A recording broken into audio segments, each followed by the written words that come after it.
Hello everyone, it's Ace here from All Cool Exploration. And in this video, I'm gonna rate every single house from Halloween Horror Nights at Universal Studios Orlando. I was there with MagicalLeeMe this past weekend for opening weekend. I'm gonna make a separate video on what you can expect and how to properly prepare if you plan on coming this year or even in the future. In addition to that, I've already started posting short food reviews of the exclusive items at Halloween Horror Nights. So definitely check out those videos on All Cool Eats, which is another one of my channels, which is in the description of this video. And of course, if you like any of these videos, make sure you like and subscribe to all of the channels so you don't miss anything. Alright, so the first one we went to was The Wicked Growth, Realm of the Pumpkin. This one is located by Men in Black towards the back of the park. I have to say the theming right when you get to the front of the house is very cool. There's a bunch of pumpkins all strewn up in front of you and on these little tower things, and they look very cool. Especially with the weather the way it was. It had just rained really hard the first night, and with the smoke machines and everything, it looked really cool. Oh, I should mention that there are going to be spoilers from here on out. So if you don't want spoilers for any of the houses and you just want to know my tier list, you can skip ahead to the end of the video. Alright, so this house featured trolls, a wicked witch, and a giant pumpkin creature at the very end. All of these were top tier costumes. There's some severed heads and all sorts of gross, disgusting things you'd see in a horror house. This definitely had that sort of like farm, southern feel to it. There were definitely a lot of loud and ambient screams. And overall, this house was pretty good. Just going into the house on its own without any backstory whatsoever, I feel like you're not going to know what the heck is going on. But if that doesn't matter to you, you're going to have a great time. I personally thought this house was pretty good. I'm going to put it in tier B. The next house we went to is Beetlejuice. You're going to find this house over by where the pizza fries are, over by SpongeBob, E.T., that area. Now, I'm just going to say straight off the bat, if you love Beetlejuice, this is for you. This house gets points for being themed very well to the movie. There's a lot of great things going on that if you've seen the movie, you're really going to enjoy this house. However, I feel like if you don't know Beetlejuice or you've never seen Beetlejuice, that you might not like this house so much. And that's because the scares themselves aren't that great. And Beetlejuice, you know, has like fart jokes and things like that, which me personally, I don't care for, but that is the character. So I'll say, as far as scares go, not that great. But as far as the overall theming, very well done. This one's going in tier B. The next house on the list here is Universal Monsters, The Bride of Frankenstein Lives. This house is located right in front of Hollywood Rip Ride Rocket, so this could be one of the first houses you do. If you like the Universal classic monsters, this is a very good house. It incorporates a lot of the monsters. You've got vampires, you've got Creature of the Black Lagoon, and there might have been some werewolves in there as well. I can't quite remember. And that's because there were so many good scares in this house. This was themed very well right when you walk in.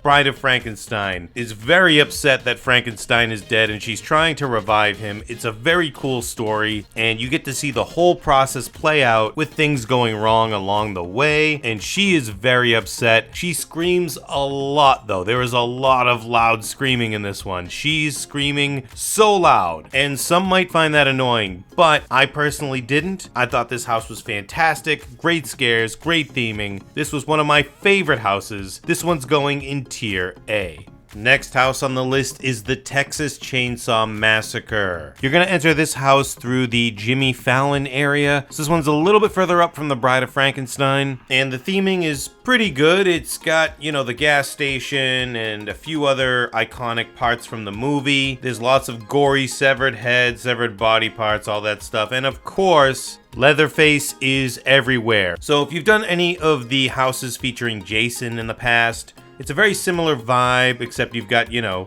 chainsaws. But unlike Bride of Frankenstein, where it's pretty unique and actually furthers the story when she comes out, this one doesn't do that. It's just there to scare you, so Leatherface will come out, run the chainsaw. So as far as scaring goes, really not that good. But if you're just there for the theming, you're gonna like this one.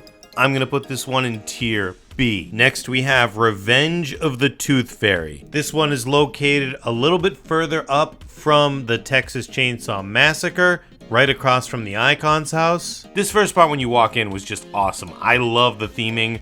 I like how it looks like a book come to life, or in this case, a fairy tale. Then it just goes right into the madness. Like right when you walk out of that first room, it's gory, it's gross, and it is messed up. This could be one of my favorite themed ones. Very, very good theming here. And the story itself is pretty messed up. It's basically the Tooth Fairy is not the nice little Tooth Fairy that we all know and love that leaves us money. It's messed up, but the theming in here is very good. Top-notch theming. The scares themselves are not so great. I was actually scared more of the costume of the Tooth Fairy and all the other creatures. And yes, it is a little repetitive as far as the scares themselves go, but the creature itself, the Tooth Fairy, in the theming of the house, put this one up in tier A. Next up is the Haunting of Hill House. This house is over by Beetlejuice, or like I mentioned, E.T., SpongeBob, Barney and Friends, Woody Woodpecker, that area. This one is MagicalLeeMe's favorite, and I think it might be my favorite too. It's definitely top tier. I haven't actually fully watched The Haunting of Hill House, and I still recognized a lot of what was going on. But even without that, just the theming overall is fantastic. The scare actors did a fantastic job. There was one part though where I couldn't see a thing. It was completely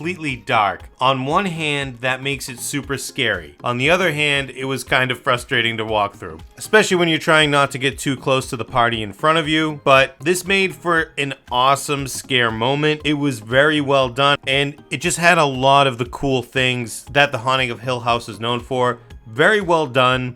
I'm going to put this one in tier A. The next house we have is Puppet Theater Captive Audience. This one is next to the Wicked Growth, Realm of the Pumpkin. This is near the Men in Black area. The official description for this one says, a puppeteer and a ballet troupe trapped in a deserted theater for years are about to turn you into a human puppet. That's your cue to scream. And I think that's a good description because I didn't understand really what this was. It looked pretty cool though. I like the theming, I like the outfits, and I thought overall it looked cool on the inside. However, as far as scares go, this is not on the scare actors. It's just that the outfits are not as crazy and extravagant as some of the other houses, which is understandable given the theme here, but everything felt like kind of basic. The scares themselves weren't that good, the costumes weren't that good, they were very basic, and I understand that's part of the theme, that's okay. And the scares themselves, it's not because the scare actors, it's just the overall theming here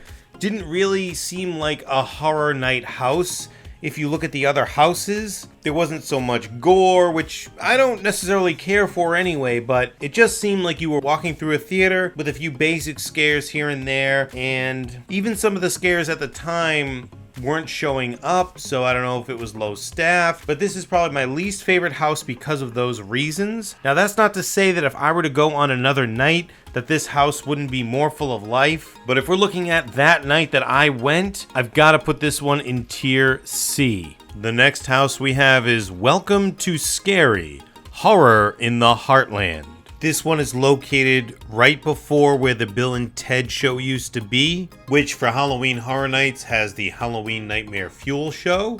So right before that, right in between that and Men in Black is where you're going to find this one. The best way to put this one is Riverdale meets BioShock. So you walk in and you've got the high school kids, the cheerleaders, the jocks, and all sorts of other crazy people of the good old days of drinking malts at the malt shop, all being murdered or becoming murderers, and it's very creepy and it's very cool aesthetic wise. There's some smells in this one too. Honestly, I can't remember which houses had smells. I think the pumpkin one did. This one did as well. I'm sure there was smells sprinkled throughout, and I think at one point I may have even gotten sprayed with water. I can't remember, but I should mention that now. Some houses do spray water, there's smoke and things like that. If you like that vibe, like I said, of Riverdale meets BioShock, creepy horror themed in the old-timey ways, I think you're gonna like this house. And it was okay. I did want more though. I felt like I wanted more. Some things felt very short to me, but that could have just been the way I was walking so fast. But this house left me wanting more of a story. I didn't really get the story here, and that could have just been on me, but because of that, I'm going to put this in tier B. The second to last house on the list is one of the ones I know you've all been waiting to hear about. That is the Icon House. This one is located right near the Horror Nights store. Now, the Icon House had the longest wait I've ever seen, even in the express lane. It was probably 30 to 35 minutes waiting for this one. But was it worth it? Well, I think if you're a huge fan of the Halloween Horror Nights icons, you're going to love this house. I know I said the same thing about Beetlejuice, but I think that applies here. The scares were pretty good, but I think it was more of a showcase of the icons, which is cool, but not necessarily good for scares. Now, of course, the theming in this one is awesome. They're going to put a lot of effort into this one. Of course, the costumes are great. All of that is fantastic. But after all that, I personally felt this house was just okay. I felt like there were other houses that were better, more scary, and even had better theming. I feel like this kind of just threw all the icons in a house and said, hey, look at us. And yeah, that's cool, but there was no overall story, which I do enjoy personally, and I think that effort goes a long way for me. And also the scares, they were good, but not exactly amazing. Like I said, this house is a great showcase for the icons, but not necessarily great for overall scares and theming, and story.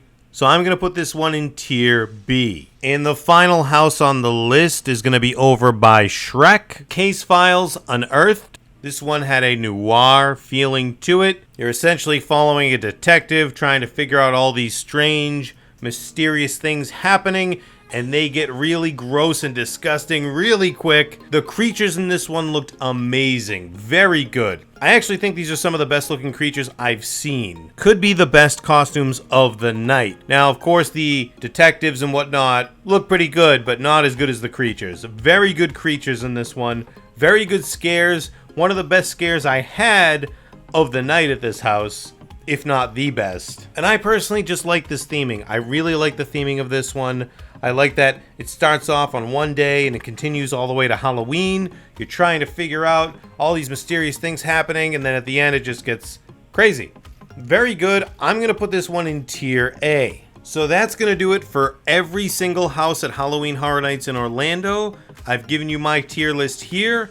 What is your tier list? What do you think of my tier list? And if you want to see my reviews on the food from Halloween Horror Nights, check out my other channel in the description, All Cool Eats. For everything else, check out the main channel, All Cool Entertainment. Thanks for watching. Take it easy.